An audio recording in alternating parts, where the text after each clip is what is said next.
leading your own business and your own team is a very different beast, and the pressure's really on. I'm really conscious that I don't take that privilege lightly, that I do have the livelihoods of people on my shoulders. Before we start today's episode, I wanted to say a big thank you to our series sponsors, Alchemist. Alchemist is an industry-leading learning and development company whose learning journeys and experiences help organizations such as John Lewis, Sony, and the NHS who want to grow, change, or transform by putting the learner first to optimize organizational performance.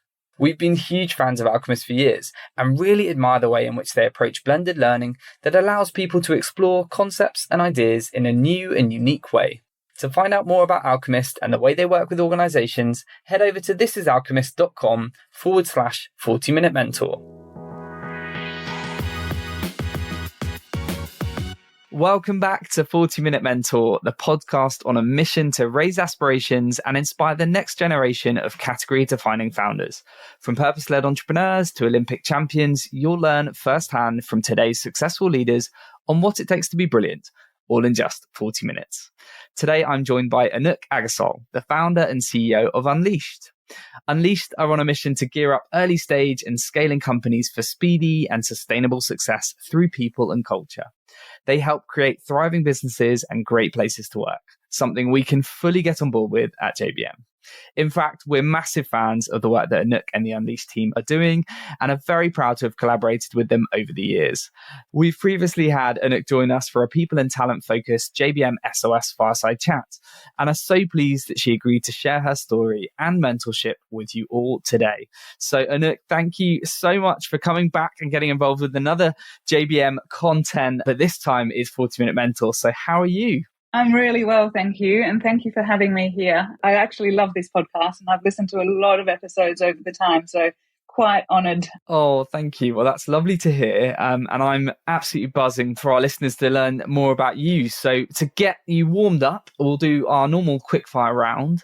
So if you could finish the following sentences after me, that would be great. First up, I grew up wanting to be a paediatrician, and very specifically a paediatric surgeon, but unfortunately secondary school chemistry scuppered those plans. Oh, wow. Can I ask why a paediatrician? Is that a family thing or is that something you saw on TV that inspired you? No, so I had unfortunately died about 7 years ago. I had a mentally and physically disabled brother.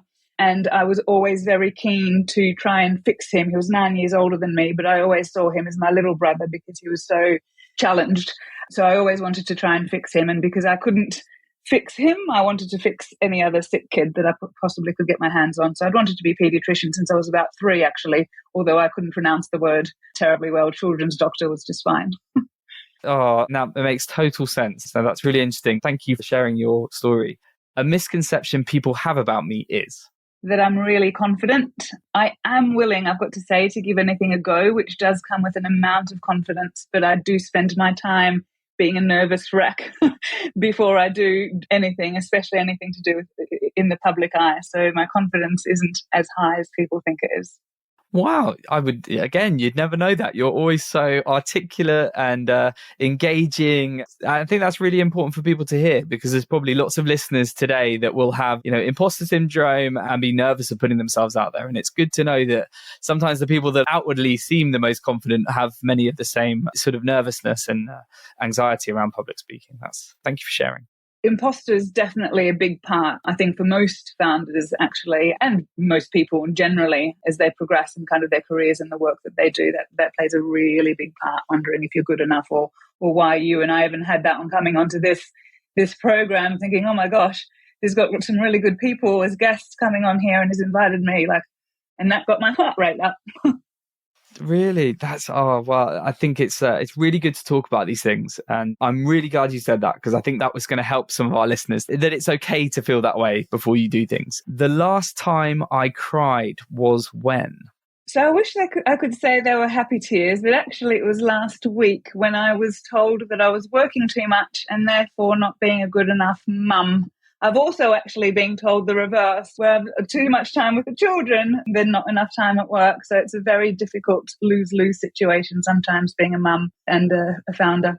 Oh, I I can totally resonate with that. And I think mums particularly have it much harder than dads, to be honest with you. I know my wife has felt that way before, and you always feel like you're letting somebody down, particularly when you're a founder of your own business and that's your other baby. And in some ways, you've got to put bread on the table, and that requires hard work and grind, and sometimes it can come at a cost. I've had those moments myself, to be honest with you. And again, I'd like to think the world is becoming more sympathetic to parents and founders, and that it's okay to be a founder and a parent and prioritize family. But unfortunately, I think that conflict will always be there, won't it? And I think it's just part of parenthood, but never easy.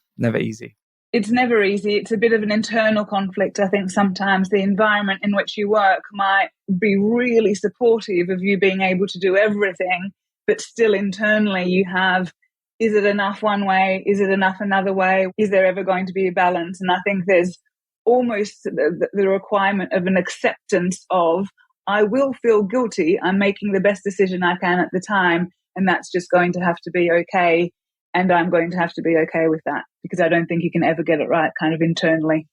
Very true. No, thank you. If there was one thing I could change about entrepreneurship, it would be the misconception that you need to do everything at pace, no matter the consequences. That's a very good one. As somebody that is always kind of go, I definitely have made that mistake before, rushing into things, whether it's hiring or whether it's big strategic decisions for the business, getting overexcited. Definitely that magpie approach has caught me out a couple of times. So that's very, very wise words of. And finally, my biggest failure to date is. So this goes back, I think, to the personal work slight dilemmas. And I'd have to say that for my biggest failure to date is actually last year, where I had to take a lot of time out of my business for some kind of very big personal reasons, and not actually realizing the impact that had on the team and the business.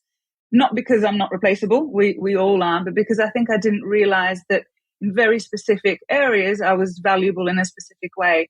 I think in trying to navigate personal and work life, I did become unreliable, and reliability used to always be one of my strengths. And that, of course, kind of then impacts trust. It has made me think, and this is, the great thing about failure, but it has made me think on a personal belief that I have always had around vulnerability and being able to share everything, really openly. And I'm a very open person, quite naturally. But actually, I think when others' expectations are that you are there for them as a consistent constant in their lives, and you're not, then that can be really damaging for different aspects. And I've got to say that's kind of really played out in both my personal and work life over the course of last year.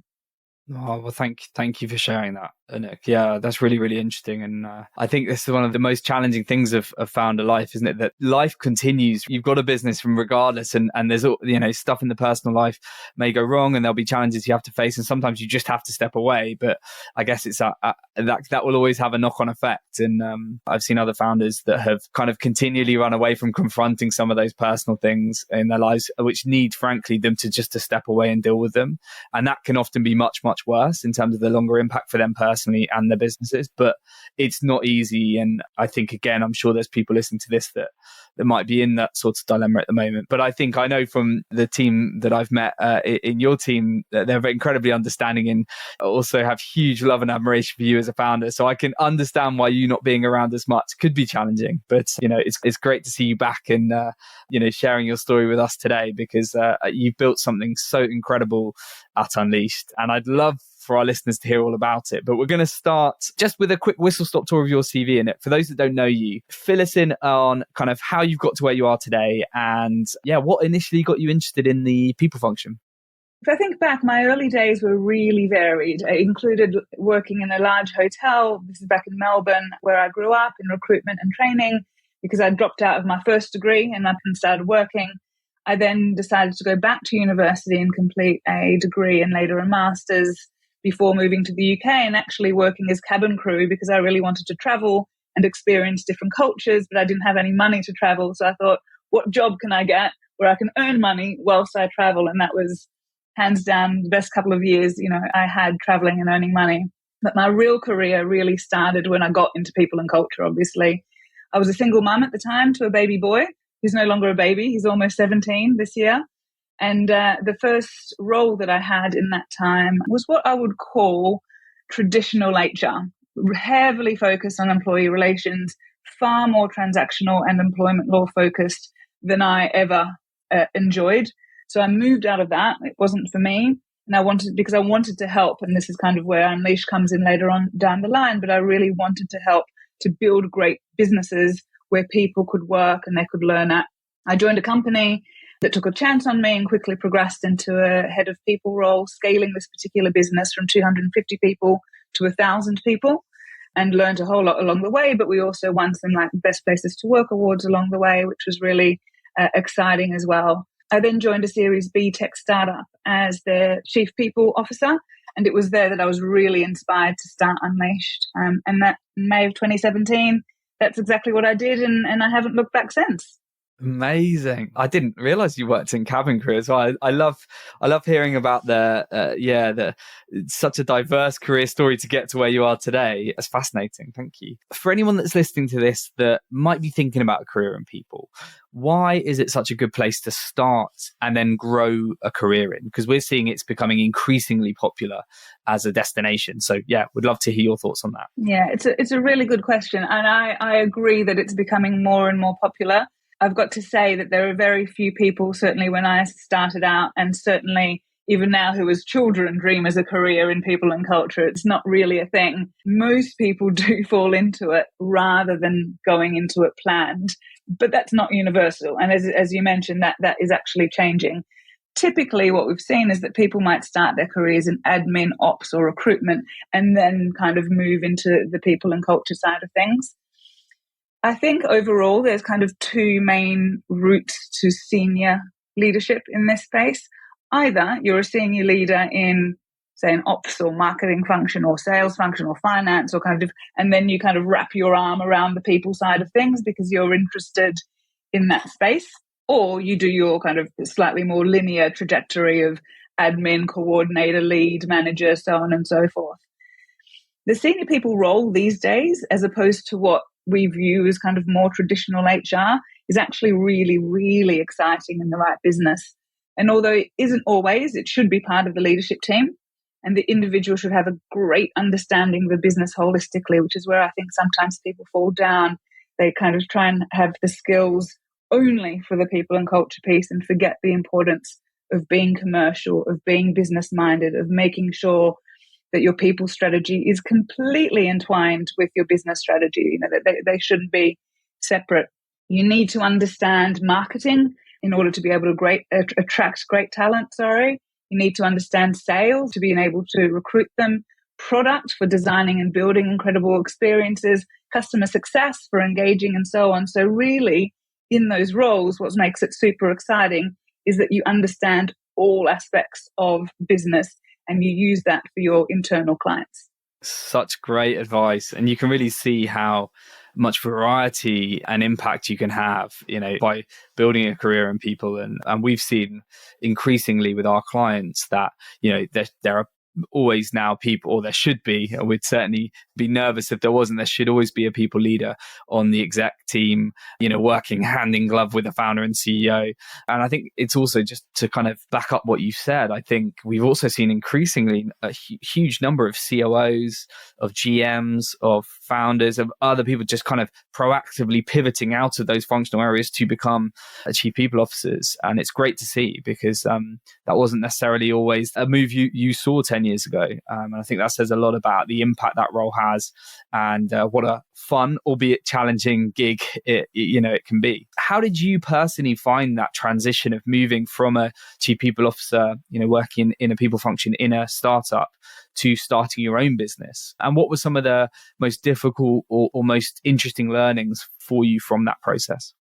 In the main, I found it exciting, but it was definitely scary as well because it was so different. You know, that when you start your own business, the buck stops with you, whilst when you're in a business, you're accountable for things and you own things, but ultimately you don't have the final say or the final accountability. I found it exciting because I felt that I could have impact in multiple businesses rather than just one business at a time. And I'm really driven by impact. And I am a big fan of just kind of giving things a go.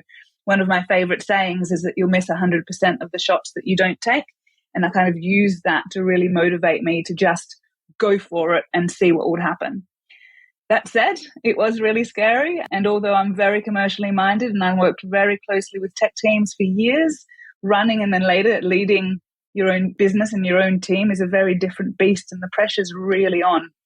I'm really conscious that I don't take that privilege lightly, that I do have the livelihoods of people on my shoulders. But not only that, the way I lead or don't lead a business can actually have a huge impact on people's sense of purpose, on their, day-to-day lives being meaningful, because we spend so much more time at work than we do anything else, assuming that we're full-time, and just general joy in life.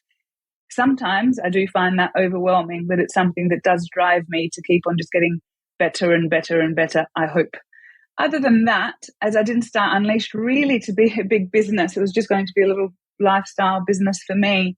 So it kind of grew organically. I was able to learn along the way, and experiential learning is the best way for me to learn. And I could kind of build it piece by piece by piece and actually take my time, which I recognize isn't something that many founders have the luxury of having. Yeah, and I think that last point resonates a lot with me, because I started the business 10 years ago now, not thinking it would go anywhere. I didn't really tell anyone because I was so nervous of it failing miserably that I kept it quiet from most people for a year or two.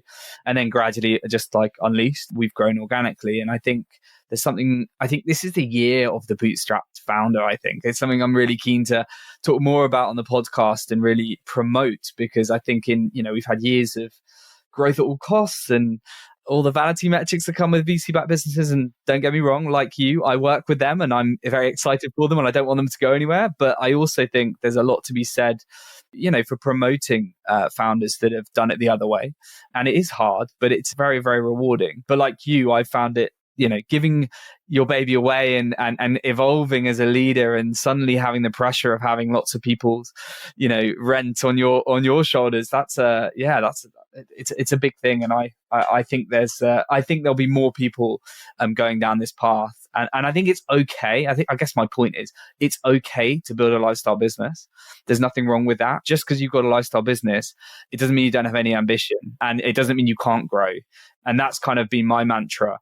And I said that at a founders sort of for a kind of a networking thing. And it was amazing how many people came up to me afterwards going, God, I need to hear that. I feel such pressure to build this beast of a business that I know I'm not equipped to run.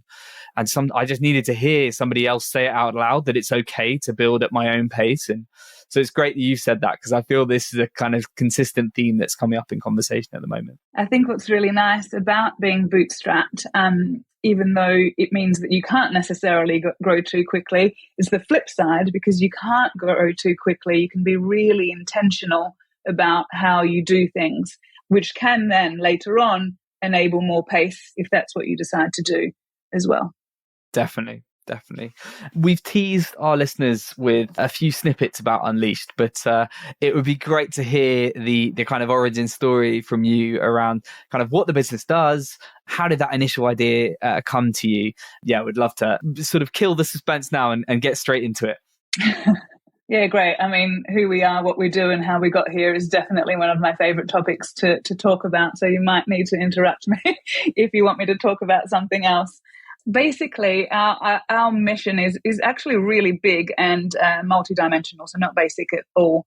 We do feel that putting people first and putting people at the heart of business strategy, we're enabling the sustainable scaling and holistic success of organizations. And basically, in short, what that means is that we help businesses to grow through their people and culture, and to be successful in a holistic way through their people and through their culture.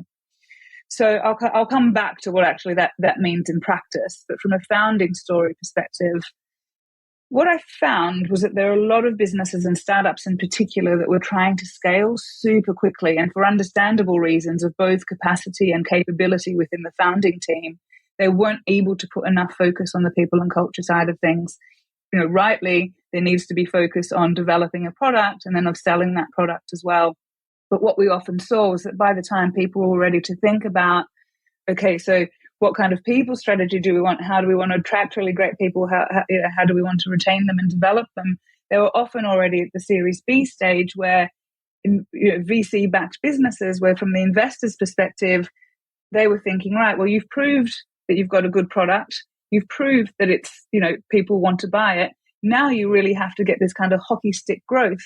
But internally, what was happening was that people were starting to think, well, what actually are our priorities? Where's my progression? I haven't had a pay rise in a while. I'm not clear on what's being communicated anymore. Someone is being hired over me. I wanted a generalist role. Now my role's becoming far more specialist. How do I know if I'm performing really well? Things just seem to be different. I'm not involved in as many decisions. And all of these cracks would start to appear that often would get plastered over by introducing a framework or a process or a tool, but not really acknowledging kind of the initial causes of why that happened. All of these issues and challenges can be, and really should be, but I am biased about this, should be thought about in advance. And what I actually found was that there wasn't anyone helping founders with these side of things, with these challenges. The only types of people at the time, certainly there are more now, but at the time helping startup founders were either interims who would come in, plaster over things and then leave again, or large corporate consultants charging extortionate rates for tech startups, or people who are really focused on very specific and isolated areas such as employer brand or performance or pay. But this is kind of like a really modular way of working when it comes to people and culture, and it's really rare that there isn't a heap of crossover between them. So I decided to do something different and to start something that meant that I could work with early stage businesses, albeit we work with much bigger businesses now as well, but early stage businesses, in order to help them look at people and culture in a much more holistic way and with much more intention in terms of how they align their behaviors to what it is that they want to achieve. Awesome. Thank you, Nick. And your website says HR is dead, long live people, which I love, but it is a provocative statement. So can you explain what you mean by this? Yeah, so for me, this is very much around, and actually it's traditional HR that gives HR a bad name, which is why I wanted to be very clear on the website that we are not what people think HR is. We are very different. Traditional HR, or the perception of it, is certainly that it's very policy driven, it's compliance focused, it doesn't take the needs of individuals into account. And in fact, traditional HR in that sense doesn't serve either people, and it doesn't add value to businesses either. So in today's world, where actually people and businesses need to align and be, as I mentioned earlier, kind of be very much intertwined, having a people and culture approach, which can incorporate some elements of HR, but it's not driven by policy and compliance. It's driven by needs of people and businesses, is actually the best way to add value and to make sure that businesses can be successful as they grow and as they achieve their goals. One of the things that we talk about, one of the big differences being is that the best way of treating people is not as if they're resources, but instead by working with them to create something amazing rather than seeing them as resources that work for you. Yeah, that's so important. Thank you, Nick. Before we crack on, I want to tell you about one of my favourite podcasts to learn from. It's called Secret Leaders, and they show what it really takes to build great businesses. They interview founders from companies like Monzo, Brewdog, before the scandals, HubSpot, Joe Malone, all the big names, to find out how they've done it. You get to peer behind the curtain and discover what makes some people successful leaders. What were the key turning points in their lives? How do you make big decisions? What advice do they have for you? Find out more on the Secret Leaders podcast. You clearly, and I know that it's not just early stage founders now, it's, you have a broad client base, but you do work very closely with founders. You've alluded to it a bit, but it'd be good just for anyone that's listening to this that might be an early stage founder in a startup that may need your help. Are you able to explain just a little bit more about kind of the impact some of your work has had, maybe recently or over the years, and why they should reach out if they need? Because I think it's one of those things you might think you can crack on, but as you mentioned, the cracks will start to appear and you can really see the impact of your work. So I'd love you to be able to talk a bit about it. So we've got three main, I guess you could call them products: embedded partnerships, projects that are mainly on the cultural side of things, and leadership development. What we found previously is that, and what we find continuously, in fact, is that most businesses, especially in their earlier days, have three main challenges around attracting incredible people when they don't yet have a brand or even much money, how to make sure that those people are really high performing and highly engaged. And from a leadership perspective, the founders really struggling to kind of take themselves out of the weeds and we call it kind of scaling themselves upwards, if you like, as the business scales outwards. So we've developed those 3 products to help with those 3 main challenges, but they are very broad because helping people to be highly productive and highly engaged incorporates everything on a people journey as well. So in terms of the way that we work, one of the things that's really important to us is that we create tailored and bespoke solutions for businesses. For us, having a modular approach to these things just doesn't work because you're not taking into consideration the broader nuance and the grey that exists within people. As an example, if it's helpful, if a business has got a problem with performance, for example, it's not that introducing a performance management system or tool is actually going to do the trick. The performance problems could be from mishires. It could be from not onboarding people properly. It could be from people not feeling psychologically safe in their environment. It could be from people not understanding what great performance looks like. It could be from a really bad manager. So there are so many things that it could be that if you look at things very modularly, then you don't necessarily fix the right problem. You're only kind of plastering over things, which is what I was alluding to earlier, doesn't actually work. So if a business reaches out to us for support to help them achieve their goals, we're likely to work with them in a deep partnership. We would start with what we call a discovery, which has a leadership team workshop to understand the kind of culture they want and why. We do a deep dive to be clear on their current practices and processes in order to understand the scalability of those. We carry out a company-wide engagement survey to make sure that we understand the needs and wants and desires of the wider team. And we also have one-to-ones with key stakeholders to understand their challenges. And off the back of all of that information, we're then able to create a roadmap that we co-prioritize with the founders or the leaders in order for us then to be able to build practices and experiences and develop a culture with the leadership team as part of their team over a period of time as well, where we've truly understood them, not just implementing something that has been done before somewhere else, because that's unlikely to work if it doesn't take into account the specific business and the people within them. Great. Thank you very much, Anouk. I think we hear consistently, I guess the reason we're in a job is that hiring, retaining talent, building great teams and culture and inclusive cultures, they're often the hardest parts of a founder's journey, particularly in the early days. Getting it right, we know, can be critical to your success or failure. What are some of the sort of common mistakes that you see early stage companies make when it comes particularly to people and culture? And what advice do you have for any founders listening that are looking, maybe just starting this journey, keen to avoid any of those mistakes? Yeah, it's the main mistakes that we see are people believing that their culture will grow organically and it's a product of what they have rather than creating it as a product intentionally. I think what's really important, kind of the biggest advice I would give to any founder starting out, or even if their business is a little bit further down the line, if they've not taken the time to do this, but it's always easier to build culture than it is to transform it, is to think, actually, what kind of business do I want to have? What kind of culture does that mean? What does that look like in practice? What kind of leader do I want to be? And therefore, how do I align my behaviors, the decisions I make, with those intentions? And it's really having those intentions as key pillars as to why they do or why they don't do anything, which is going to really help with that. The other thing I'd say is around communication. And I'm actually guilty of this. I think we all are sometimes, is thinking that we've communicated something clearly, but actually it hasn't landed in the way that we thought it was communicated. So over communicating is really important, and doing so in different ways. So perhaps, if we're working in hybrid environments, for example, which many of us are, you might record a video, you might write something down, you might say it in person, and those three things won't be enough. You'll need to reshare them and do it again in different ways. Have somewhere where you can have your source of truth if anybody has any questions about it. So communication is really important.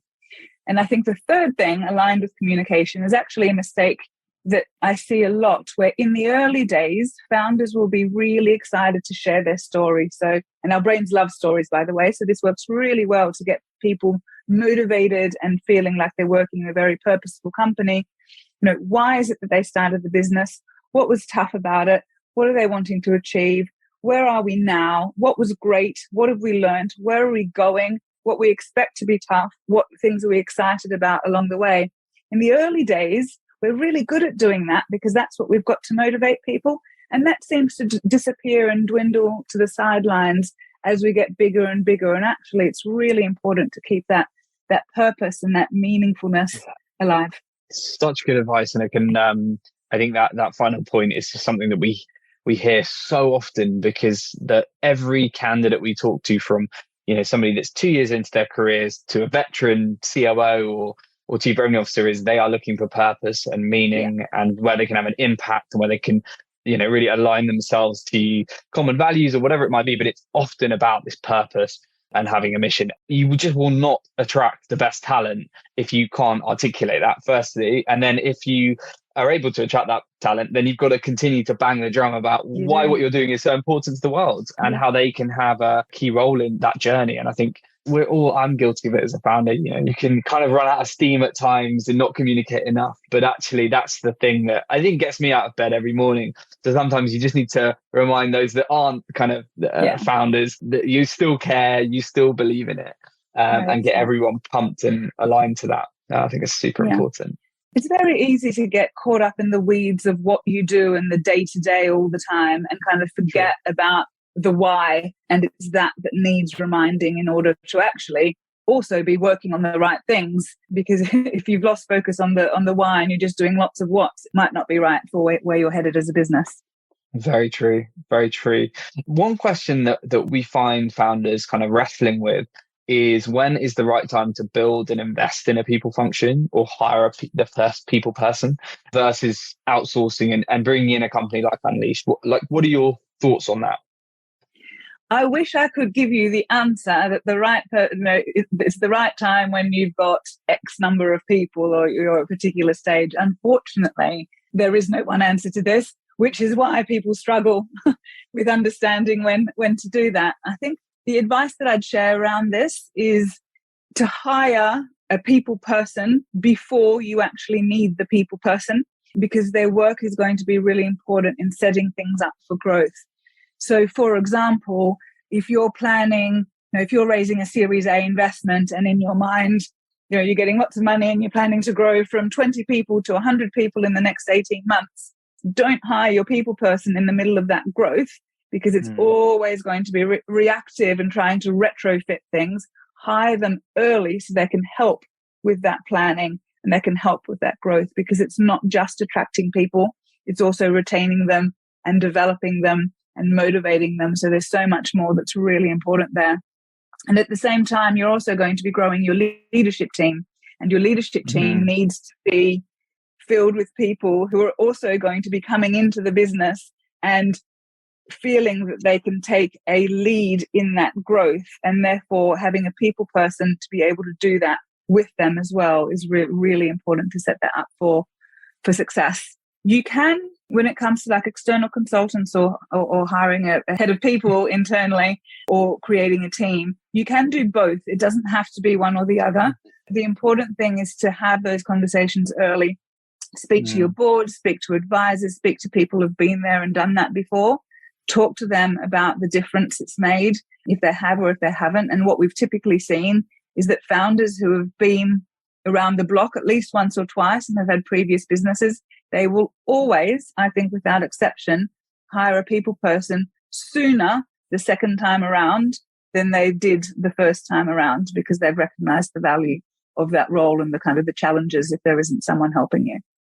Yeah, no, thank you very much. That's really great advice. Before we come on to talk about talent, which I'm understandably really interested in your thoughts on, another question or another topic that seems to come up a lot is when you have, these amazing early stage startups with these incredible cultures, and then as they scale, things go wrong, and they find it very difficult to maintain what they had, which is probably pretty unrealistic. But I'd keen to hear your thoughts on what tips or tricks or advice do you have for any founders about how to evolve cultures in a sustainable way without losing some of those foundations that you built early on that often are really important part of attracting great talent.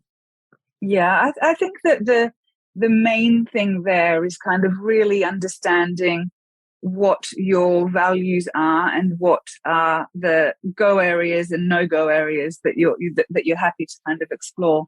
When I talk about values, it's not just about kind of 4 useless words on a wall. It's really actually, how is it that you're going to work? How is it as a business you are going to make decisions and apply behaviors? And actually, it's not even the values themselves that are really important. It's the behaviors that you're expecting that fall within those values that are important to embed.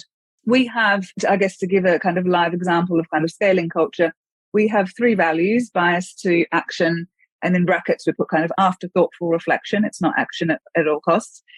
Positive impact and continuous learning. And we use those 3 things in terms of how we do things. We also have 2 what we call pillows. They're pillars. Pillows is a very internal phrasing for a number of different funny reasons. But they are team happiness and delivering excellence. So we use those 2 pillars to, if we do X, Y, Z, is it going to increase team happiness? And is it, they're not isolated and they have to align together? And is it going to improve excellence in the delivery of our work? And if the answer is yes to both of those, then we're likely to make that decision. How we then deliver on that decision, we use our values to enable that. And I think that's how you evolve and grow culture. But it's predominantly also about speaking to your team. So never to do it in isolation, never to think, I just want to change my culture. But it's keeping things very intentional and speaking to your team. And it's not easy at all. There will be things where you need to think about, actually, is this the right decision? It is a decision I would have made when we were 20 people, but it can no longer be a decision now that we're 100 people. Why is that? Explore it and explain it. And it's that communication, that understanding the why is really critical in that as well. Such good advice. And are there particular companies out there that you've seen do this sort of brilliantly and sort of great examples to kind of look at or look up to? It's really actually hard with identifying specific businesses with all of this, because there are so many businesses that do certain aspects really well, and you actually only hear of the things that those businesses either want you to hear or that reporters have managed to somehow harness. I think we know of examples that stand out from a perspective of, say, Airbnb have done a really great job with that. And they do a really good job as a bigger business, both when they've grown, but also they've had to downsize as a business as well. And they've kept their values forefront in doing that, and were kind of very much heralded as a business who had very clear and fair processes around all of that. There's other companies, we see Elon Musk at the helm of Twitter now, who is doing what seems to be a terrible job there, and we hear from those people. But from a smaller business perspective, we've got loads of clients that do an excellent job as they're growing, But unfortunately, they're companies that not many people necessarily have heard of. Yeah, no, fair enough. Well, thanks for sharing that. And in terms of coming on to the talent side of the people in talent space, we mentioned earlier how important it can make or break companies. If you get the right hire early doors, it can be transformational. If you get it wrong, it can often have huge ramifications. So for any founder listening to this in 2023, I think it's probably going to be less hyper growth, hundreds of hires to be made type hiring, but critical hiring. I think when people are going to be hiring this year, it will be really essential roles. So what advice do you have for them? And then on the flip side of that, we also know it's going to be more important than ever to retain your talent this year. So for both of those C's, what advice can you give around attraction and retention of talent? Yeah, and actually, I'd be really, really happy to hear your thoughts with the attracting piece, James, because you're definitely the expert in this space. And I completely agree with you, though, that 2023 is going to be a much tougher year for recruitment. It's not going to be about numbers. It's going to be definitely about quality of hire and making sure there's kind of the right fit there. For me, the most important thing to attracting the best people for your business is really understanding you and your business and communicating what you are and what you're not from a cultural perspective, but also from other perspectives, really honestly and really clearly. Being able to have open discussions about that, about what works and what doesn't work, and making sure that the individual you're interviewing is also able to share, where their strengths are and where their areas of development are, and do those two things line up, and having it much more of a discussion than interviews ever used to be. I know we've been talking for 10 years about interviews being two-way streets, but this now needs to be actually almost no longer an interview and a discussion about, are you the right fit for us, and are we the right fit for you, and really kind of getting deep around that. Making sure that people's expectations are really clear, I think, is going to be key to that. Beyond that, as far as where you attract people, I think that's very, that's your skill set versus mine. But I would say that discussion and being really meaningful about what you're going to achieve together is important to attracting people. Completely agree. And I think actually we're going to see, particularly at the more senior ends, candidates going to ask harder questions around, financials, and transparency and openness around those things are going to be super important. I completely agree. And I think it's going to be a really good thing in many ways to open up these processes. And I think you might lose people because of it, because they don't like what they hear, but that's no bad thing. I think the less like selling for selling's sake we do, and the more honest we are, I think the better for everybody. I also think from an attraction perspective, I guess part of what we're seeing, as I mentioned earlier, is around purpose, banging the drum consistently. It's building personal brands and really making sure your value proposition is really well articulated. And also, I think you have a chance to meet lots of different people, not just the founder, but also people across the business and investors, and get a full holistic view of the organization. And I think candidates really appreciate that, because they shouldn't just be forced into a bunch of interviews with the same old people. Actually really getting a really good view of all of the business, I think, will be helpful in 2023. I could talk about this for hours, but I'm conscious we're kind of getting towards the end. My last question for the wrap-up questions, Anouk, is just when we look at the next year ahead, how do you see the people function evolving? And are there any particular trends that you can see coming down the line, or that you're looking forward to seeing evolve? Yeah, I think there are lots of differences. And it from a people kind of trends perspective, I can think of kind of 5 main differentiated ones. There are lots within those, of course, but kind of main ones being around employee well-being as like a human imperative. And I don't just mean from a mental and physical health perspective, but actually, particularly in the coming year, from a financial health perspective.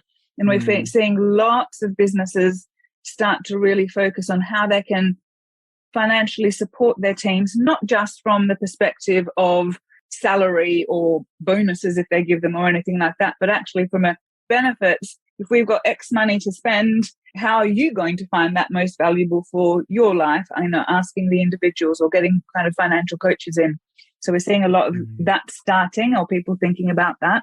Flexibility, now that's been around for a long time, but I think that's going to continue. The need for that's going to continue to increase very much as a trend and as a challenge as well. But people need to be able to do the best work that they can do, or the best work of their lives, that are going to make them feel like they're adding lots of value and meaning in a way that suits them as well. And that's not easy to manage if you have a team of however many people and they all like to work in different ways, but that's something it's a challenge to work out. ESG reporting as well. There's a lot of demands which are on the rise of that. And that's actually from the demand for that comes from talent and people who so either are in your business already, or people who want to come in and work in your business. They want to know what you're doing for ESG purposes. And that actually includes now the drive for inclusion of a diverse team. So what it is that you're doing in order to make that a reality. Second to last that I'm going to kind of mention on this, because again, I can talk about some of this stuff for a very long time, is what we used to call the soft skills are actually the hard skills of growing a business, and leadership and management development is definitely at the forefront of a lot of organizations who might not have the budgets at the moment to attract lots of very senior kind of heavyweights that have got that experience, and actually developing the internal skill set of the skill set of your internal team rather, so that they can create high performing places to work and they can develop their teams is really important. And lastly, hybrid is here to stay. I know there are some teams who are really trying to push to be all back in office, or some teams really kind of trying to be all at home, but hybrid's here to stay. And we just need to really define as individual businesses what success looks like for us in the hybrid, because it means different things to different people, and communicate that clearly. Amazing. Thank you, Anouk. I completely agree with those. And I'd like to we'll have to do a round two in a year or so's time, just to see how far along we are with some of these, and what else is coming around the corner. We're sadly at the end, so I wanted to just ask our three wrap-up questions. So firstly, in one sentence, what do you think the future holds for Unleashed? Extremely exciting and purposeful, with businesses who believe culture and people experience are the key to success globally. That's amazing. What a sentence. And if you could be mentored by anyone, dead or alive, who would it be and why? It's a really tough one. I think Barack Obama, Nice. Highly values driven in his decision making, tough but thoughtful and really resilient. That said, I'm really surprised by myself by choosing a politician, actually. So if I could cheat and go for a second, I'm going to say Serena Williams, just for pure determination and drive to be incredible in both her profession and as a mother as well. Yeah, what a great answer. Such an inspiration. And finally, what's the best piece of advice that you've ever received that you can pass on to our 40-minute mentor listeners? So this is less advice, but a quote that I was told that has stuck with me, and I consider it as advice for me, and I love to live by it. And the quote is, "You can't stop the waves, but you can learn to surf." Nice.